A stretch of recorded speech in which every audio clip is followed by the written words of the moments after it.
The war had ended, but the damage was still fresh. Across the galaxy, many worlds were left in ruins. One such world was Valeria 7, once a beautiful colony under the rule of the alien kingdom of Zelleria. Now it was silent burned buildings. Broken machines and dust-covered bones filled its city's dots. Sergeant Ethan Cross, a human soldier, stepped off his dropship onto the dead surface. He was tall, strong, with tired eyes. He had fought in the war between the United Human Alliance and the Zarnok Syndicate, and now he worked with the Peacekeepers. His mission today was simple: search the ruins of Valeria 7 for any survivors, anything of value or clues about missing persons. But Ethan wasn't interested in treasure or medals. Lost too many friends. No, he just wanted to save lives. He walked through the rubble with his weapon ready, his eyes scanning for movement. The air was thin, but breathable. His boots crunched over glass and ash. Nothing moved until he heard it, a small sound. A soft, quick breath. He froze. Ethan turned to a broken wall. Shadow shifted. Slowly he moved closer. His voice was calm and low. "Hello? Anyone there?" he asked. No answer. He raised his scanner. Life sign detected. Faint. Very faint. He pushed aside a metal sheet, and there, hiding behind a pile of broken stone, was a child, a small alien girl. She had pale lavender skin, large violet eyes, and long silver hair covered in dirt. She looked no older than 6 or 7. She wore a torn cloak, and in her hands she clutched something shiny. The girl stared at him, eyes wide with fear. She didn't speak. Her hands trembled. Ethan lowered his weapon and knelt down. "It's okay," he said gently. "I won't hurt you." Still, she didn't move. He noticed the object she held. It was a pendant, silver and blue, with a crest in the center, crowned with 3 stars. Ethan had seen that symbol before. He opened his wrist tablet and checked the galactic database. The crest matched one of the most powerful royal houses in the galaxy, the Royal House of Zelleria. Ethan's heart skipped. "You're someone important, aren't you?" he whispered. The girl still said nothing. She only stared. But her eyes were filled with sadness. Very slowly, Ethan extended his hand. "Come on, let's get you out of here." After a long pause, the girl stood. She didn't speak, but she walked to him and took his hand. Back on the dropship, Ethan wrapped her in a warm blanket and gave her food and water. She ate silently, her eyes always watching him. He tried to ask her name, but she didn't answer. "Okay," he said softly. "I'll call you Lumi for now. Is that okay?" The girl gave a tiny nod. He smiled. Later, Ethan tried contacting his command. No signal. The storms in the planet's atmosphere were jamming the transmissions. "We'll have to leave this place," he said to Lumi. "I'll get you home." But where was home for her? He checked the pendant again. It wasn't. Just Royal, it was personal. On the back were tiny engraved letters in Zellerian script. He couldn't read them, but he sent a copy to his translator AI. When the message came back, it read, "To my daughter, Princess Lyra, you are the light of Zelleria." Ethan's eyes widened. Princess Lyra? He had heard stories. During the early days of the war, the royal family of Zelleria had sent their youngest daughter to a safe colony. That colony was later destroyed by the Zarnok. Everyone believed the child was dead, but here she was, alive, a lost princess. Ethan knew what he had to do. He couldn't wait for orders. He couldn't leave her on a ruined world. He had to take her to Queen Ellis, ruler of Zelleria. He pulled up a star chart. Zelleria was weeks away. It's too far. But there was a communication relay station nearby Station K9 in neutral space. If he could get there, he could send a message. But the journey wouldn't be easy. His ship wasn't made for deep travel. Pirate activity had increased since the war ended. Still, he had no choice. He looked at the girl. She sat, curled in. A seat, holding the pendant close to her chest. "I'll get you to your mother," he promised. The ship lifted off. As they flew through the dead skies of Valeria 7, Lumi watched the clouds. Her eyes sparkled, but her face remained quiet. During the first day of flight, Ethan tried to teach her simple words. This, pointed to himself. Ethan, she, blinked, then pointed.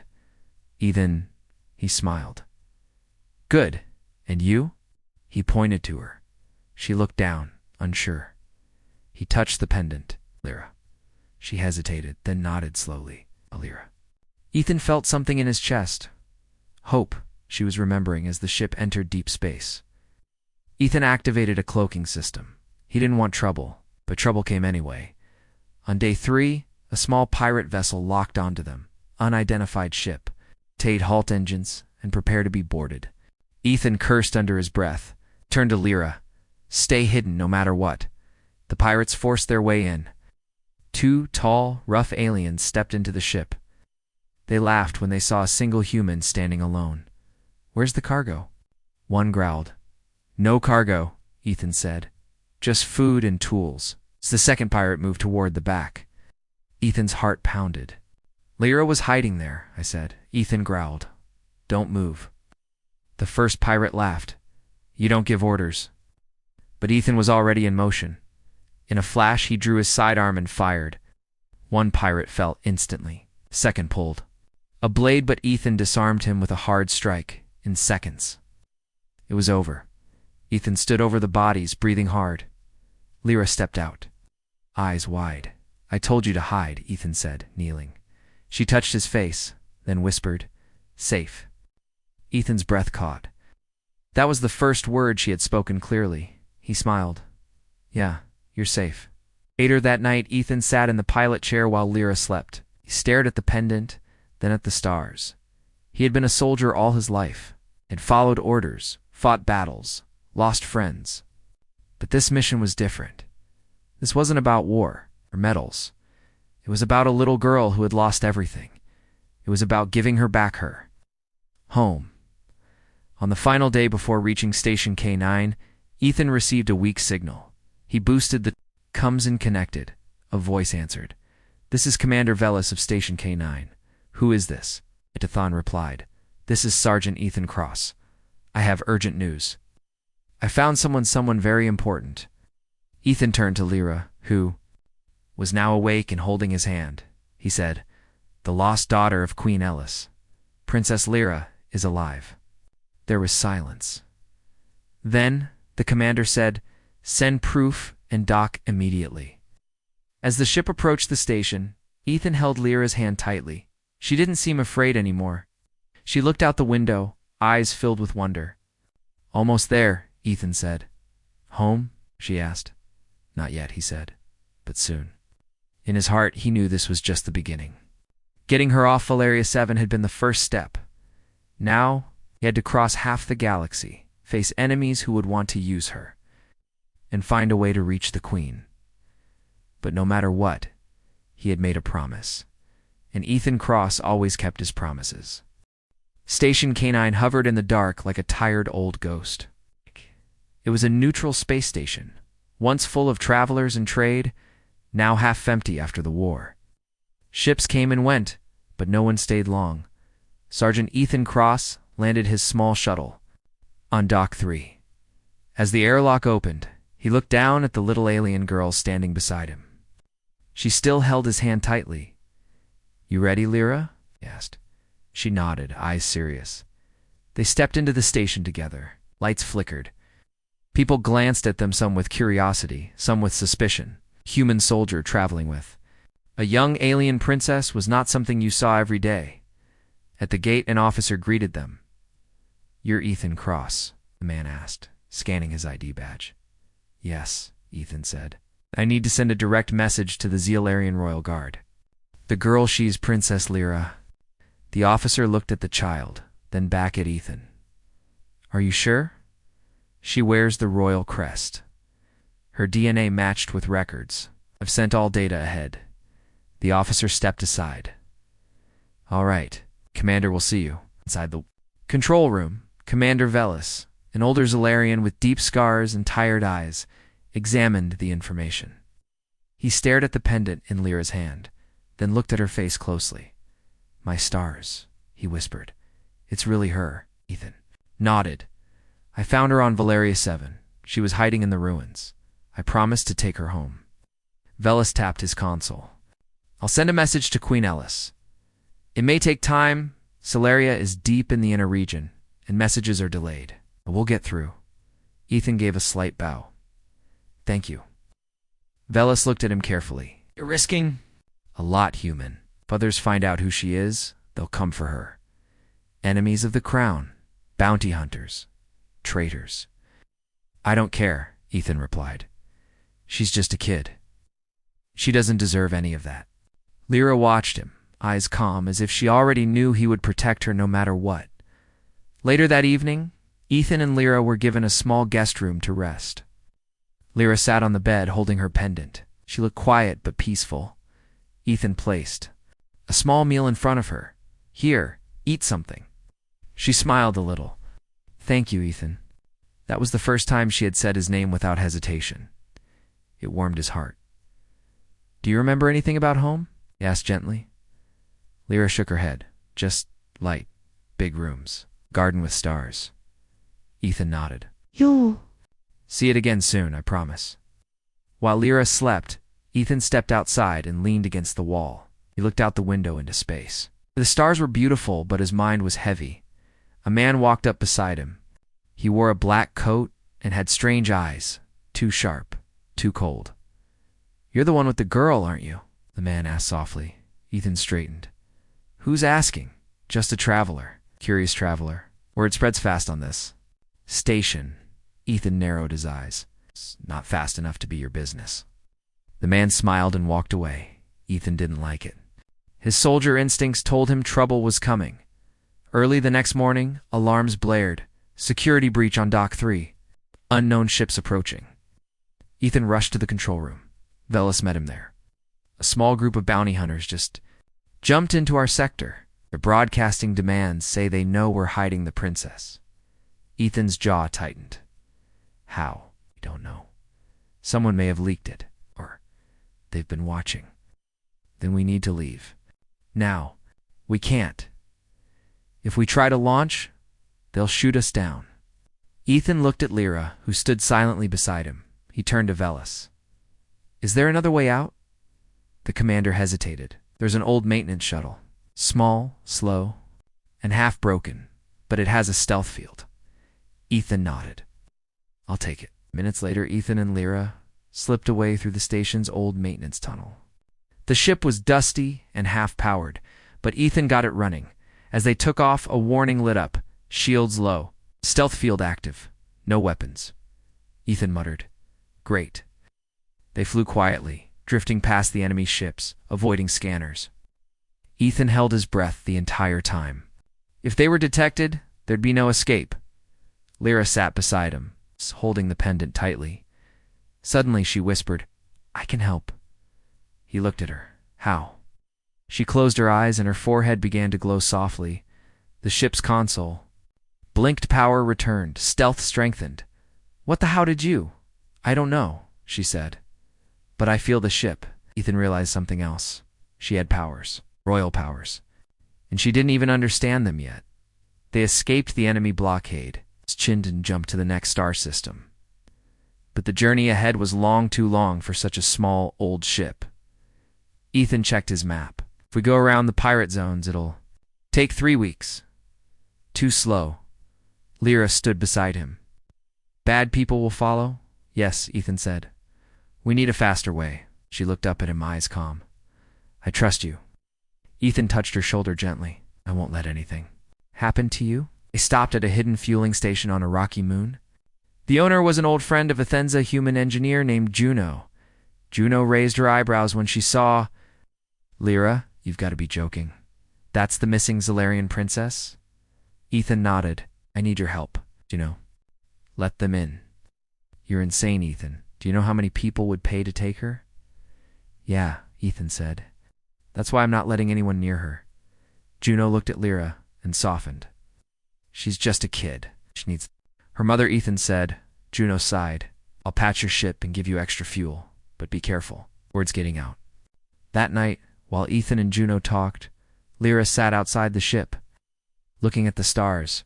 A small, glowing bird flew near her made of light, not feathers. She reached out, and it landed on her finger. Ethan came out and watched. "What is that?" "Memory." "Bird," Lyra said softly. "My mother made them." The bird showed her a picture of her running in a garden, laughing, Ow. while a tall alien woman smiled and chased her. "Mom," Lyra whispered, eyes wet. Ethan sat beside her. "She's waiting for you." The bird faded into the stars. In the morning, Ethan prepared to leave. But Juno stopped him. "You need to know something," she said. "There's a bounty on both of you now, you and the girl. They say the reward will make a man rich forever." Ethan looked calm. "Let them come." Juno handed him a metal box. "It's a beacon. If you activate it near royal territory, it will call the Queen's fleet directly." Ethan took it. "Thank you." Then he and Lyra boarded the ship and took off. As they flew deeper into the stars, Ethan looked at Lyra. "Do you remember your real name now?" She nodded. "Lyra." "And your mother?" Lyra touched the pendant. "Queen Ellis. Do you want to go back to her?" Lyra smiled. "It's more than anything." Ethan smiled back. "Then hold on. We've got a long ride ahead." Outside, stars stretched across space like a river of light. And somewhere beyond them, Queen waited, her heart aching, her eyes searching for the daughter she never stopped believing was alive. The stars outside the ship moved like silent rivers of light. Sergeant Ethan Cross sat in the pilot's seat, hands on the controls. Beside him sat Lyra, the lost alien princess, watching the space ahead with wide, calm eyes. It had been 4 days since they left the hidden station. They were now flying through Sector 9, also known as the Ash Belt, filled with broken ships, old debris, and abandoned space stations. It was quiet, here too quiet. Ethan didn't like it. He glanced at the radar again. No signals, no ships. Still, his instincts whispered, this place hides more than silence. Lyra sat quietly, playing with a small star-shaped toy Ethan had given her. She was smiling now, something she rarely did before. "Feeling better?" Ethan asked. She nodded. "You fixed the ship. It feels warm now." Ethan smiled. "That's good. The ship likes you too." Lyra tilted her head. "Ships don't feel. This one does," he said. "Because you're special." "What?" She looked down. "I'm just Lyra." Ethan didn't argue. He liked that she didn't see herself as royalty. To him, she was just a brave little girl. A few hours later, while Lyra napped in the back, Ethan received a message on his private channel. It was from Juno, the engineer who helped him before. "Ethan," her voice crackled through the speaker. "They found your trail. A bounty hunter named Rax is following your jump signatures. He's fast, ruthless, and he wants the girl." Ethan's grip tightened. "How far behind?" "Not far. You need to disappear fast. Get to the old Zalarian Temple Station in Sector 12. No one goes there.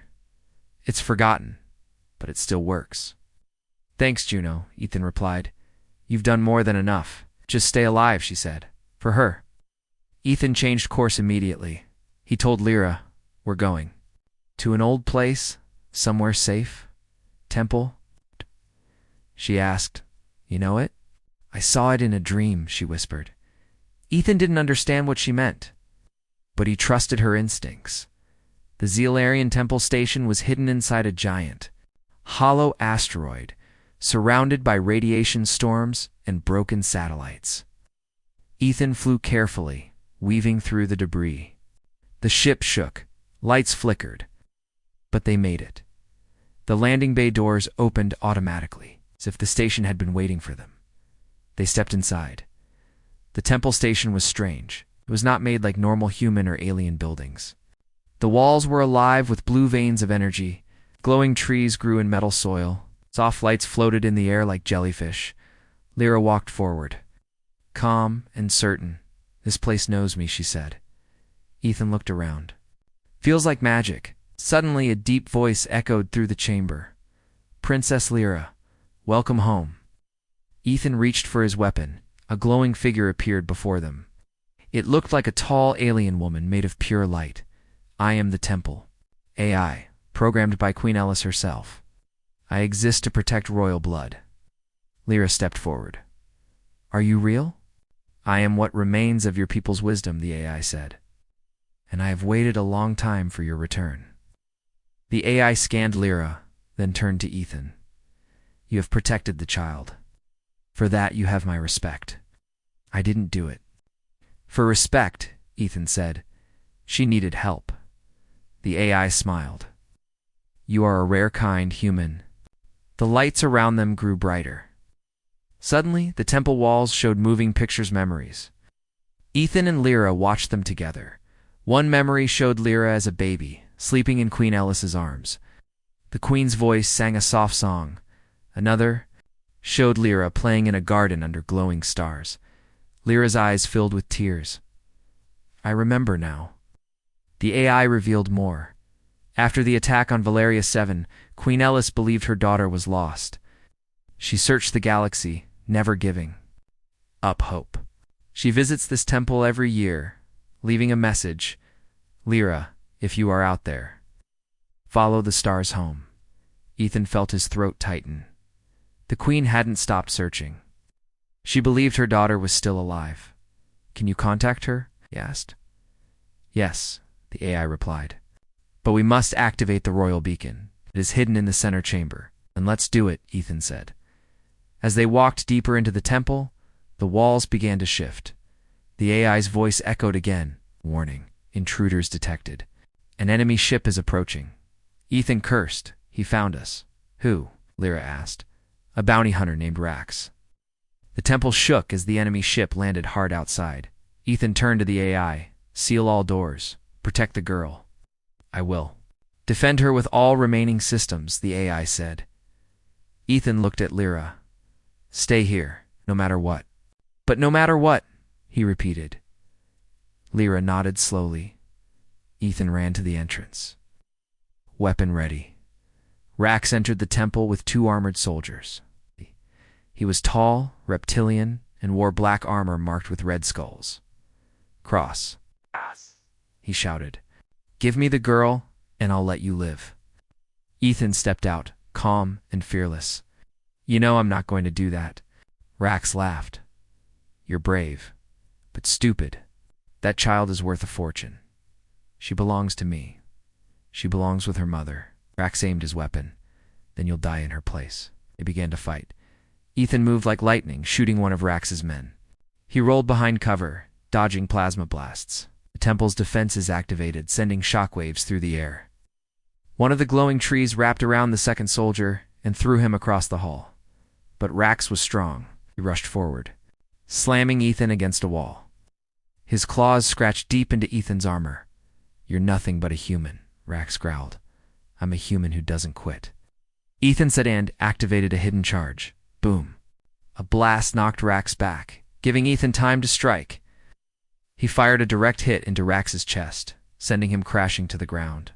But the fight had taken its toll. Ethan's shoulder was bleeding, and his body ached. Still, he stood. Stay. Down, he warned. Rax didn't move. Back in the core chamber, Lyra stepped onto a glowing platform. The royal beacon floated in the air, waiting for her. The AI spoke softly. Place your hand on the light. It will send your message to your mother. Lyra looked unsure. Will she hear me?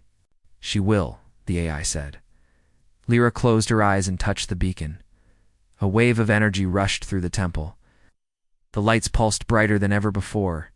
Ethan limped into the chamber just in time to see it. Lyra stood tall, the beacon glowing. Around her, he smiled even through the pain. You did it. Lyra ran to him. You're hurt. I've had worse, he said, forcing a smile. Did it work? The AI answered. The message has been sent. Queen Ellis now knows her daughter lives. Far across the stars, deep in the royal palace of Zelleria, a silent room lit up. The queen, dressed in silver robes, stood before a crystal tower. Her hand shook as she touched the screen. A child's voice echoed from it. Mom, I'm coming home. He saved me. Tears rolled down Queen Ellis's face. Her daughter was alive. The royal beacon's signal traveled across the galaxy faster than any ship. It passed through secret relays, deep space networks, and ancient Zalarian satellites. Within hours, it reached its destination, the royal palace on Zalaria Prime. Inside the tallest tower, Queen Ellis stood still, her eyes locked on the glowing crystal display. The message repeated once more, "Mom, I'm coming home. He saved me." The queen placed a hand over her heart. Her voice trembled as she whispered Lyra, "My daughter." She turned quickly to her guard. "Prepare the royal fleet. Send word to the High Command. No delays, we fly at once." Back at the Zalarian Temple Station, Ethan sat against the wall, trying to catch his breath. His arm was wounded and his armor was damaged. Lyra knelt beside him, cleaning the blood from his face with a soft cloth. "You need rest," she said softly. "I'm fine," Ethan replied, "just bruised." Lyra looked down. "Because of me." Ethan gently touched her shoulder. "No. Because of people who wanted to hurt you. You didn't do anything wrong." She nodded slowly, still unsure. The temple AI spoke from the glowing walls. "The signal has reached the queen. She is on her way, but it will take at least 2 days." 2 days? Ethan asked, eyes narrowing. "That's a long time." "Too long," the AI replied. "Our defenses are limited. I sense more enemies approaching." Ethan stood, even though his body hurt. "Then we prepare." Hours passed. Ethan worked on fixing the outer doors, reactivating old defense turrets, and setting traps in the main hallway. The temple AI helped where it could, guiding him to secret weapons and energy cells hidden deep inside. Lyra stayed close, learning from Ethan, watching his every move. At one point, she picked up a tool and helped repair a power line. "You're getting good at that," Ethan said with a smile. She gave him a small, proud grin. "I'm learning from the best." That night, they rested in the control room. Ethan stared at the stars through the glass ceiling. Lyra sat beside him, wrapped in a blanket. "Why do you protect me?" she asked quietly. Ethan thought for a moment. "Because someone needs to," I promised. "But you're human. I'm not." "Doesn't matter," he said. "In war, I saw too many people forget what kindness is." "But you reminded me." Lyra laid her head on his arm. "I'm glad I found you," Ethan looked down at her. "Oh, I'm glad I found you." The next day, the warning alarms rang again. The AI's voice came quickly. "Enemy vessel detected. Small, fast. 1 pilot. Approaching now." Ethan rushed to the entrance, weapon ready. "Racks again?" "No," the AI said. "This signal is different. Unknown." As the enemy ship landed outside the temple, Ethan took position behind a pillar. The airlock hissed open, and a tall figure stepped out, a masked bounty hunter, dressed in silver armor. The mask had no eyes, no mouth, just a single glowing red dot in the center. The figure didn't speak, simply walked forward. Ethan shouted, "You're trespassing on royal ground. Leave now," or the bounty hunter raised its arm. A flash of light shot out, destroying a nearby turret. "Guess we're doing this the hard way," Ethan muttered. The battle began. Ethan moved fast, dodging blast shots and returning fire. The bounty hunter was faster than Rax, silent, deadly, precise. Ethan threw a flash bomb, then rolled to the side.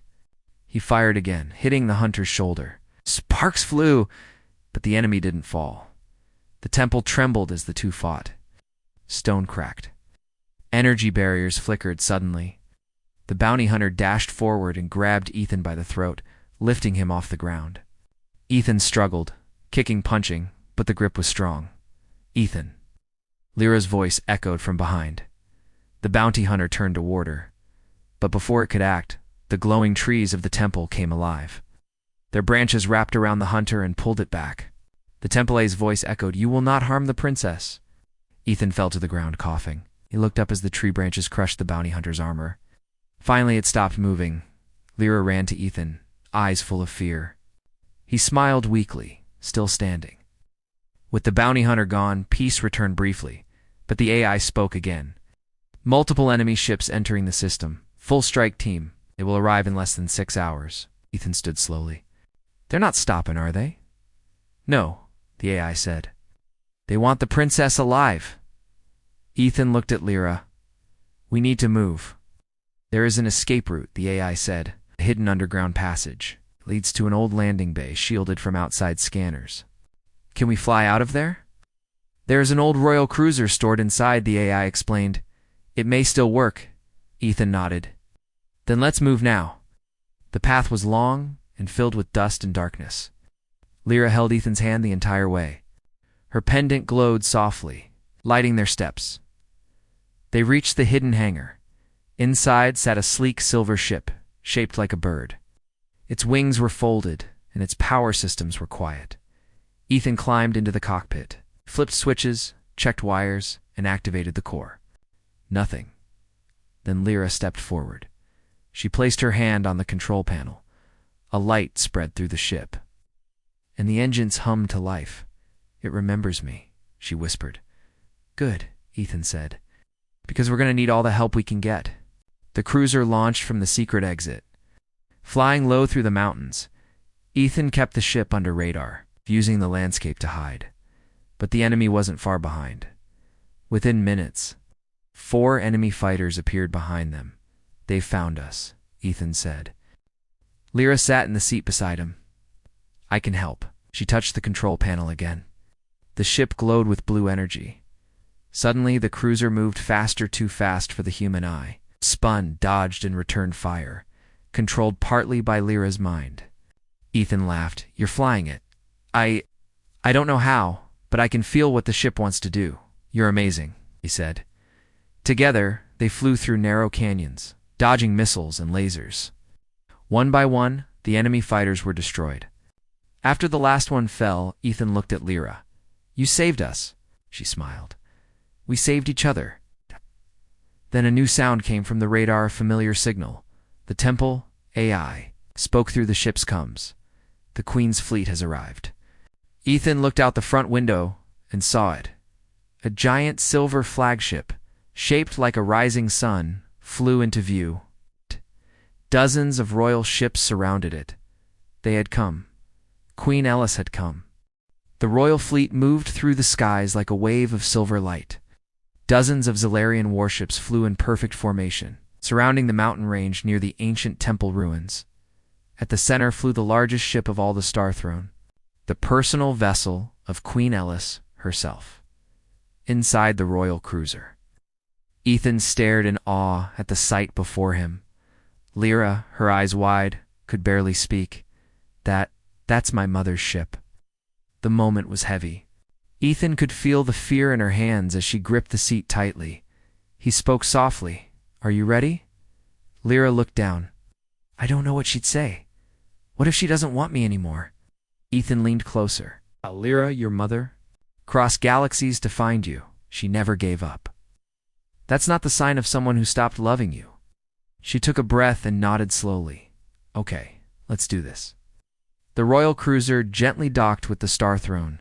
Zalarian guards in ceremonial armor waited outside. As the ship ramp lowered, they raised their weapons, but only for protocol. Behind them stood a tall woman in silver and purple robes, a crown of light floating above her head. Queen Ellis. She looked older than Lyra, but shared the same silver eyes and soft purple skin. Her expression was unreadable. Lyra stepped forward. Shaking, then her voice cracked. Mom, the Queen's eyes widened. Lyra, she whispered. Then, without hesitation, the Queen rushed forward and embraced her daughter tightly. My child, I thought I'd lost you forever. Lyra hugged her mother, tears running down her cheeks. Mom, I missed you so much. Behind them, the guards lowered their weapons. Some looked away to hide their emotions. Even Ethan had to look down, blinking hard. After some time, the Queen turned to Ethan. You are the human who saved my daughter. Ethan stood straight. Yes, Your Majesty. She stepped closer, examining him with sharp but kind eyes. You gave your blood to save her. You fought bounty hunters. You protected her when no one else could. I did what anyone should have done, Ethan replied. The Queen nodded slowly. No, most would have walked away, but you stayed. She bowed her head, an action never taken lightly by a monarch. For this, I owe you more than words. Ethan was shocked. Thank you, Your Majesty. Inside the royal ship, Lyra was taken to a medical chamber, where royal healers checked her vitals and cleaned her wounds. Meanwhile, Ethan was taken to a guest room, a place usually reserved for visiting nobles. After a long shower and fresh clothes, he sat quietly, staring at the stars outside. He wondered if this was the end. Would he be sent home now? Would they erase his memory, like they sometimes did with humans who saw too much? His thoughts were interrupted when the door opened. It was Lyra. She ran inside and hugged him tightly. "I told her everything about you, about what we went through." Ethan smiled, surprised, and, "She doesn't want you to leave." Ethan raised an eyebrow. "Really?" she said. "You're welcome to stay, as long as you want." He looked at her, curious. "And what do you want?" Lyra took a deep breath. "I want you here with me." That night the palace held a royal celebration in Lyra's honor. The great halls were filled with music, alien instruments, glowing food, and colorful lights. Zalarian nobles, soldiers, and even a few foreign ambassadors arrived to witness the return of the lost princess. Ethan stood awkwardly near the back, dressed in formal alien clothes that didn't quite fit him. Then Lyra appeared, walking down the grand stairs. She wore a flowing silver dress, decorated with tiny stars that shimmered with each step. A small crown rested on her head. When she saw Ethan, she smiled and walked straight to him. "Dance with me?" she asked, holding out her hand. Ethan laughed nervously. "I don't know your dances, then we'll learn together." They stepped into the center of the hall. The music changed, becoming softer. At first, Ethan moved clumsily, but Lyra guided him gently. They moved together slowly, as the room watched in silence. Whispers spread. "The human? He saved her. They look happy." But neither Lyra nor Ethan heard any of it. For them, it felt like they were the only two people in the galaxy. Later, on a balcony above the celebration, Queen Ella stood beside Ethan. "She talks about you often," the queen said. Ethan nodded. "She saved me too. I was lost before all this." The queen looked at the stars. "There is something I want to ask you." Of course, she turned to him. "Would you serve as royal guardian to Princess Lyra?" Ethan blinked. "Guardian. It is a position of great trust," she explained. "It means you stay by her side, always, as protector, as guide, as partner, if she chooses." He looked at the queen and Lyra. She already made her choice. The queen smiled. Just then, Lyra stepped onto the balcony. "So, did you say?" Ethan looked at her and smiled. "I said yes." Weeks passed. Ethan trained with the royal guards, learning the ways of the Zalarians. Though he was human, he quickly earned respect with his bravery, honesty, sharp mind. Lyra returned to her royal studies, preparing to one day lead beside her mother, but she never let Ethan leave her side. Together they visited alien worlds, helped rebuild war-torn cities, and stood before leaders to spread peace. And every time someone asked Lyra about the human beside her, she simply smiled and said, "He saved me. He's family now." One evening, as they sat beneath a crystal tree on Zalaria Prime, Lyra looked up at the stars. "Do you ever miss Earth?" she asked. Ethan thought for a moment. "Sometimes. But then I remember where I am, who I'm with, and I know I'm exactly where I need to be." She leaned her head on his shoulder. "Me too." The tree above them shimmered, its branches glowing with life, and in that quiet moment, across stars and galaxies, two souls from different worlds found peace. Together,